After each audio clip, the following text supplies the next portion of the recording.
கேட்கட்டும். ஆண்டவர் சொல்றாரு, கேட்க செவி உள்ளவன் கேட்கட்டும். ஆண்டவர் இந்த உலகத்துல இருக்க கூட ஆண்டவர் எங்கேயாவது போனார்னா என்ன பண்ணுவார் தெரியுமா? ஒரு இடத்துல பப்ளிக் மீட்டிங், இங்க மீட்டிங் நடக்குதுன்னா ஃபாதர் எப்பல இருந்தாலும் சொல்றாரு, ஒரு வாரம் ஒரு 1 வீக்கா சொல்றாரு. எங்க இருந்து வராங்கன்னு, இருந்து வராங்க கர்நாடகா, அமெரிக்கால இல்ல, இங்கதான் இருக்கு பக்கத்துல, கர்நாடகாவில இருந்து வராங்க. அண்ணன் சொன்னாரா, அண்ணி என்ன பண்ணாங்க, டேபிள் சேரு மைக். என்னுடைய நண்பர், என்னுடைய நண்பன் ஒருத்தன் கேட்டிருக்கான், ரொம்ப க்ளோஸா இருந்தா கேட்பாங்க. பிரைஸ் தி லார்ட், ஹalleluya.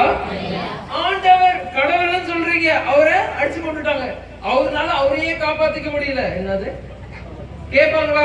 கண்டிப்பா கேட்பாங்க. நீங்களே நானும் புரியலன்னா நாமளும் கேட்போம், கேட்கணும். ஹalleluya. எல்லா இடத்துலயும் இருக்கு நம்மளுக்கு ஒரு அடையாளம் வேணும்னு கிறிஸ்தவ மதம். ஹalleluya. ஆனா மதம்ன்றது இல்ல, ஆண்டவரை பின்பற்ற அனைவரும் கிறிஸ்தவர்கள். ஹalleluya. கிறிஸ்தவர்கள். ஹalleluya. ஜெபிக்கிறவர்கள். ஹalleluya. ஹalleluya. இங்க நான் கேள்விப்பட்டிருக்கேன்,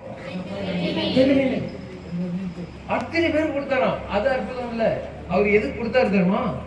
பைபிள் நம்ம படிச்சு பார்க்கலாம். முன்னாடி அவர் சொல்றாரு, ஜனங்கள் சீடர்கள் சொல்றாங்க, இந்த ஜனங்க இத்தனை பேர் இருக்காங்க, சீக்கிரம் சீக்கிரம் வீட்டுக்கு அனுப்புங்க ஆண்டவர், போய் சாப்பிட்டுக்கிட்டோம்.